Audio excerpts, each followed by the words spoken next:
Hello, everyone. I'm Eduardo Vargas. Here is our episode number 2 of LoopStudio Talks, and I'm happy to invite Mati. Hi, Mati, our delivery manager at LoopStudio. How are you doing? Hey, Edu, how you doing? Really excited to be here. Thanks for having me. It's a really great initiative. Thanks. I think everyone will have questions. Mati, what's the daily of a delivery manager? What's your job? That's a very good question, Edu. I mean, you know that in every organization, the delivery manager role can vary, right? But here at Loop, I play a key role in making sure that our operations and projects run smoothly from start to finish, right? So my job is to create the right conditions for teams to perform at their best, whether it's removing blockers, helping prioritize work, ensuring clear communication between the different areas, and making sure that everybody has what they need to success. So I work very close with project managers, engineers, designers, and basically all the teams across the organization to make the project's success. And basically it. That's incredible, but you mentioned a lot of things that involves a huge operation because so how do you manage that? That's true. That's true. So you have to consider multiple things, right? First thing it is prioritize. You have to make sure that you spend the right time on the right things. So we need to be clear on what are the main things that we need to tackle per day. You cannot tackle everything. That's a lot. I used to do on my initiation of the day to review what are the things that are dependent on me, where I am the blocker, who needs my help. And based on that, and depending on the project type, of course, every single client for us is very important. So we need to be conscious on how and when we invest the time on. So I think that the key here is to prioritize and make sure that we spend the right time on the right things. And that's the most important. And for that, we have a great team. So I don't do everything. I used to delegate a lot. So I work very close with project managers that help me, that they are basically my eyes on the projects. And I sync with them regularly to make sure that we are on track on everything, basically, right? So again, prioritization is the key here. Awesome. And what does a typical day look like for you? Because you have a Yeah, lot of things. yeah, I don't want to see that schedule. yeah. No 2 days are the same here, right, Edu? But generally, my days starts by checking on projects, viewing progress, tracking priorities, and identifying any blockers. Have regular check-ins, as I mentioned before, with project managers to support them, ensuring they have what they need. And also, as you mentioned, these are a big portion of my time, um, basically to solve problems, right? I think that one of the main skills that a delivery manager needs to have is solving problems, whether it's adjusting timelines, helping teams manage workflows, workload, or finding ways to improve our delivery process, basically. It's all about keeping things running smoothly. When things are smooth, I think that we're doing good. Awesome. You mentioned early in our conversation that something that really helped you is your team. So tell me a little bit about that. How is your team? How do you build that team? Yeah, but I have a team of 4 to 5 project managers, which it's a very strong and good team. For me, a good team is a strong team is the one that has a good communication, communicates openly, trusts each other, and adapts quickly to change. That's the key, right? In a fast-paced environment, I think that like ours, right, alignment is crucial. I try always to be clear, communicative with them, and and show flexible and open for them. I am very close to them, so if they need to get in touch with me to solve any problem, they don't see me too far from them, and that's the most important, right? But then we have I'd say, multidisciplinary team, which every project manager has his strength, and I think that helps us to take the best of each of us to make a very good team. I think that we in the last 2 years we have built a strong project management team that is more excited on what is about to come. That's incredible. That's incredible. And I think the key there is like how do you keep them motivated, and how do you help them to don't burn out in the process of also save the projects? That's a great question. Motivation is crucial. If you're not motivated, everybody needs to be motivated in what they're doing to perform at their best. So there are multiple factors there, right? One could be the project that they are working on is excited for them and it's motivated for them. As I mentioned before, some project managers will like more technical projects, technical tasks. Some other project managers like more products and they will love to drill down business requirements into technical tasks. Some other projects managers may like AI. So I think that combination of skills helps me to put them on where I think that they can succeed, right? So I think that, again, the other key skill on the delivery manager role, it is putting the people or the teammates on the right projects so they are motivated and we can take the best of them, right? That's good. And here's a question, but also, how do you build the team for a perfect delivery? Because also here you need to negotiate a lot. You negotiate with me, with Andy. We build it. We bring the clients. They want everything for now, but you need to also negotiate with Marcos, our CTO. You need to negotiate with. It's like you're living in a constant negotiation internally and externally. How do you build that teams? That's great question, but that's what makes this job enjoyable. I mean, it's not my perspective is not only about final delivery, the final output, right? For me and for our clients, not what you deliver at the end is the most important. It is as important as the final delivery, the experience throughout that project. So what I try to do, it is, again, based on the team skills and not also technical skills, but soft skills too, to put the right person on the right project. There could be projects that may need someone more communicative, more soft skill oriented, and there might be other projects that are more technical skills oriented. So the key is to set clear expectations on the client side, what they are looking for, what they need for that project. Maybe you build a team with 3-4 engineers where you need only one person that has really strong soft skills and the other 2 persons are very good technically speaking, right? So they don't need to be that communicative. So the key is to set up clear expectations with the client and make sure that you understood correctly what is needed for that project. And with that info, you can negotiate internally. Maybe there it is the key for me, that info to negotiate with the tech team and say, hey, I suggest these 3-4 people for that project because X, Y, or Z. And the same with sales, right? With commercial. Hey, I know that we always want to put rock stars on every single project, but that may not be necessary. So we can have that balance, and that's as this company needs to be profitable, right? So it is a win-win situation for both sides. So that's what is a good daily, I would say, daily task for me. I love to do that. It's really good and enjoy. I can imagine because we talk mostly daily negotiating this kind of stuff. That's So, true. Yeah. As I mentioned before, yeah, I think that I spoke more with you and Andy than my family here at home. Yeah, it happens the same here for me. It's already been chatting with you and with the team. It's family today. That's true. You mentioned expectations, and we work with cybersecurity companies that for sure they have high expectations and tight deadlines. How do you balance that client demands, even negotiating with them? Do you balance and how you help the team to don't burn out in this kind of things? That's not an easy answer because what is crucial for me, it is to understand what is the go-to-market needs. Because most of the cases, what I realize it is the clients come up with the ideal solution that may not be what they need as an MVP or first version or basically go and raise funds, right? Fundraising. So the first step that I used to do it is to have a deep conversation with them to understand what is the business plan, right? How they are making money with the solution that we are building.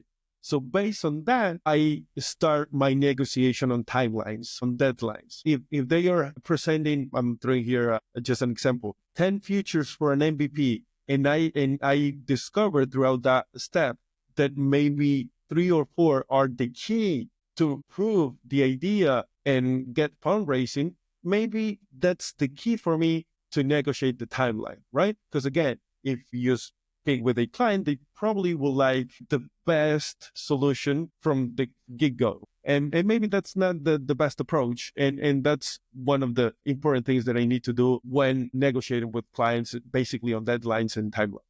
Based on that, when I have a clear understanding, strong understanding of the business plan, I go internally with our team and start thinking on how we can approach that, if the timeline makes sense, and what is the best that we can do to make that happen. If it is increasing the team size, or if it is looking for the best capabilities on the internal team, or if it is going back to the client and negotiating again the timeline, right? And that's it back and forth. But again, what is crucial is to understand the business plans, what is needed for them to get the fundraising or to go to market. If the plan is go live in 4 months based on the roadmap that they have, if it is doable internally, right, with our team. And that's an interesting point that you mentioned, because it's like, we are not just provider, they are not just customers, they are our partners. We try to understand their real needs, their business plan, and how to help them in complete everything. That's true. I 100% agree with that. I have discovered throughout the years that, again, customers not only cares about the final output, they care about the experience. Customer experience for me is as much as important as the final output. So basically, if you have to negotiate timelines, if you have to negotiate rates, if you have to negotiate contracts, it will be a much easier conversation if the customer experience throughout that project was great, phenomenal, right? If their experience is not good, they are not going to choose you again. So again, the final output, it is important, it is crucial, but the customer experience, it is the same. So I try to emphasize on that to our internal team. Having that engagement with our partners, because again, are not just clients or partners, is the key. They need to see that our team is engaged, that our team is motivated, that we take care and we care about the solution that we're building, that we're not just doing tasks and what they are asking for. They see us as a partner and they see us as experts on what we're doing. So we have to suggest them what we think that is the best for what they're looking for. Oh, cool. In all these situations, have you ever had to make a tough call to keep a project on track? Yes, definitely. That's part of our journey on both sides, right? Internal teams, where you have to adjust the team size or the participants on the project, because maybe initially you considered that skill set of the people was the best one, but throughout the project, you discovered that some things didn't work as you expected. So you have to do changes there and bring in other people with other skills. So those are tough conversations, because you have to have that conversation with the internal team and say, hey, you have to be removed from the project because X, Y, or C. The key on every single conversation, it is to explain the why you're doing that, right? What are the impacts that took you to make that call, make that decision, right? And not just doing it without reason, without explaining the team, because that could be tough for the person who is receiving that message. That's one thing. On the other side, tough conversation with clients, right? When there is a scope creep, when there is a change on the deadline, and again, it's kind of the same. You have to show you flexible, that it is not a no or a pushback because you are a pushback lover, but explain them the reasons why. Hey, if we continue in that direction, these are the risks, right? These are what are the risks. Here are my mitigations that I am planning to put in place to mitigate those risks. But you need to be considered that we are setting up the team to fail. And again, explaining them the why. I think that's always important to show our customers, right? And again, internal team too. That's awesome. And I think you need a lot of communication skills to try to negotiate that with the clients and with the team, because most of the time, for sure, everyone wants what they want. So it's like, yeah, that's true. Yeah, it's not what they want, is what they need to deliver to someone. Yeah, that's true. Yeah. And again, no one more than myself or you too, Edu, would like to, excuse me, would like to put the people on where they would like to be, right? but in some cases you can't, right? So you have to find the motivation behind that decision so you can show that to you internally to your team, and external to the clients. You have to show flexible, but again, protecting your team too, right? So communications, negotiation skills are a key for this role. It's like you are all the time with a shield protecting the team and protecting the client. It's like you don't know where you put that. Yeah, So, that's good. Mati, every role has challenges. So, what's one of the biggest challenges you face as a delivery manager today? Yeah, I mean, not everything is living in a paradise, right? So the tough challenges that I had is, I mean, I think that you too. It is when we suffer the loss of one of our most important clients back on 2022. You can correct me if I'm wrong. There was a tough time because it was a complex situation for us, uncertainty, and also a hard time because everybody was helping the sales team to sell and get new leads and clients to basically pass that momentum very quickly. And I think that we did it great. I learned a lot from that situation, how to manage tough times, how to manage tough conversations, and how to stay calm and focus, right? I think that everybody knows this phrase, but tough times creates strong teams for sure.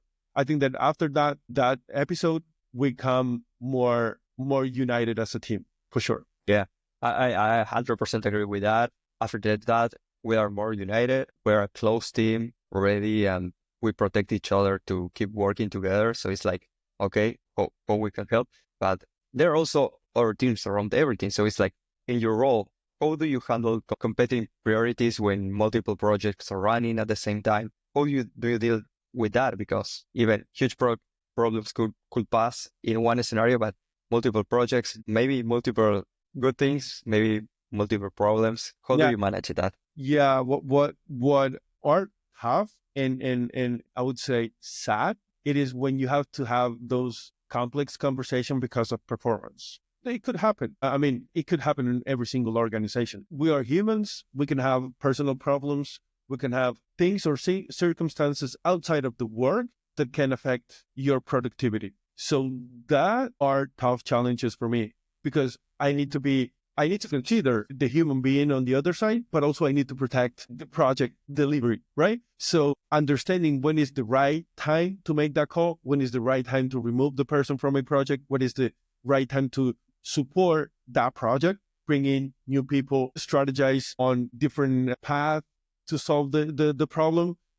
It is tough because again, you are first teammates. I work with them every single day, but also I need to protect project delivery. So again, you have to be conscious of the decision that you're making and make sure that you're making the call on the right time. That's one thing. On the other side is client facing things, right? Tough conversations or tough challenges. It is when you are not meeting the expectations, when you are not delivering on time. So that the key there, it is explaining the reason and having that negotiation with them. It is, hey, I'm not delivering on time, but I'm delivering this extra things for you. But what I always suggest is, and please, I would say, don't record me because this is internally thing, right? Under commit and over deliver. If you can change your mindset, not only yours, but to your internal team too, to under commit and over delivery, you should be fine. You should, your clients, I'm sure that the clients will be happy. But that, again, that's not easy. That's difficult, right? But I think that we are doing great on that, and we are going on that direction. I'm happy on how we're doing now. That's a good one because if someone calls you today and Mati, give me an advice to build a strong tech team. What's your advice for that person? My first advice, it is not, you don't hire I would say rock stars from the get-go, because the first impression that the person or the people may have, it is, I have to hire rock stars for my team. And that may not be the best goal from the get-go. What I suggested is make sure that you have a clear plan on how to operationalize your solution. And once you have that, you can make the right call on the team size, the team skills, and how you're going to execute that project. again, having a great, strong team to build a product. It is not having rock stars, or it is not having a huge amount of people, right? So having a numerous team or having all rock stars, it doesn't mean that you're having the best team. For me, again, personal opinion, having the best team means it is that you are having the right team for what you're building, protecting your budget and meeting your deliveries time. If you make that, it means that you're having a strong team. 100%. And I think it's like most of the people think like, I'm going to hire a rock star. He will solve all the problems. And I think it's like when we start to build Loop, it's like we need to hire creative people that think out of the box to solve problems. Because even if you are a genius in something, if you think out of the box, you will solve anything. So it's like we need that kind of people. And you don't need 100%. huge teams. It just timing, and you will work on that. Yeah. You nailed it there, 100%. Mati, as LoopStudio keeps growing, your role evolves. You mentioned early today, like a couple of minutes ago, in 2022, when we have the fall of a huge client, we passed for a lot of things. How your role evolved since that? I think that as we scale, the delivery manager role becomes even more strategic. It's not just about managing current project, but also improving our delivery process, optimizing workflows, and ensuring that we constantly evolving, right? That we are constantly evolving. I mean, with more teams and clients that I imagine and I know that we will have, I think the coordination becomes critical, right? So I see us focusing more on efficiency, focusing more on automation, refining the best practices, and delivering at the high level. So for that, how we strategize on that and basically see on the next 1-2 years, like always looking forward and how we can do better. I think that will be the new role responsibilities, I would say. Yeah, 100%. Everything changed, and you need to work with all your hands around, but hopefully we will get more clients. Hopefully we will keep growing, and that's what everyone is doing here. If you had to describe what makes a successful project in one sentence, what will it be? Well, that's a great question, Eddie, because it is difficult to have that kind of project. You have to maintain a balance, but I would say that is one with a clear goals, strong collaborations, and adaptability comes together to deliver value for sure on time. So a successful project is that for me. And I know that is not easy, but having clear goals, clear expectations from the client, clear expectations internally on the team, strong collaboration and strong communication inside of the house, but also to our customers is crucial. But two, because again, we need to be flexible, adaptability to changes is crucial. So I think that's successful for me. That's awesome. And I'm going to say that after a successful project, after that definition, you can go and do an asado. You are the official, So the official one of the company. And I think it's like a cookie. When I see you doing your asado, it's like everything is about coordination, communication, and having everything in control. And it's how you work every day. Yeah, that's true. Yeah.